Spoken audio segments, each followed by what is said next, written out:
આ કંપની માટે આજે જે 3 પોઝિટિવ ફેક્ટર્સ છે, કારણ કે ટોપ ગેનર છે અત્યારે નિફ્ટીમાં. એક તો જે રીતે બિરલા ઓપસના સીઈઓના એક રેઝિગ્નેશનની અપડેટ આવી છે. એક પોઝિટિવ એશિયન પેઇન્ટ્સ માટે MSCIમાં કંપનીનું વેટેજ વધવાનું છે, એ પોઝિટિવ છે.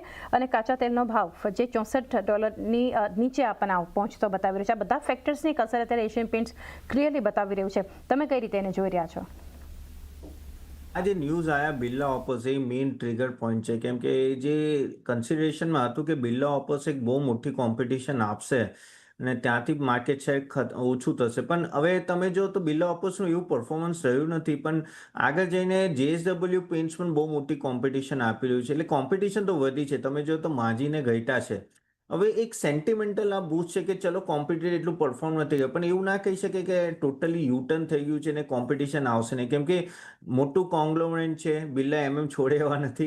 સો they are going to work. નવો CEO આવશે, બધું કામ કરશે. એટલે પણ હમણાં તમે સાચ કીધી કે જે હમણાં પોઝિટિવ ટ્રિગર છે એશિયન પેઇન્ટ્સ માટે પોઝિટિવ છે, પણ તો પણ કેમ કે એમાં માર્જિન ઇમ્પ્રુવમેન્ટ હવે રહ્યા નથી.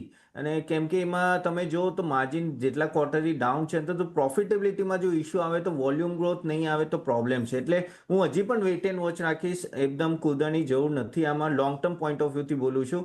સ્ટીલ આઈ થિંક 1-2 ક્વાર્ટર તમારે જોવું પડશે કોમ્પિટિશન, અને પછી પોઝિશન લો તો વધારે સારું. કારણ કે જો જે રીતના એક અસર અત્યારે પોઝિટિવ જોઈ રહ્યા છે આપણને એશિયન પેઇન્ટ્સના કાઉન્ટર પર, વેરેઝ ગ્રાસિમ ઇન્ડસ્ટ્રીઝની એક પેરેન્ટ કંપની છે બિરલા ઓપસ, એટલે એ જે સમાચાર આવ્યા છે તો એક નેગેટિવ અસર એક્શન આપણને એક ગ્રાસિમનું કાઉન્ટર પણ ખાસ કરીને આપણને બતાવી રહ્યું છે. સારા નંબર્સ છતાં પણ અત્યારે સ્ટોકમાં ખાસ એક પ્રેશર સાથેનો કારોબાર થઈ રહ્યો છે. આ સિવાય રિલાયન્સ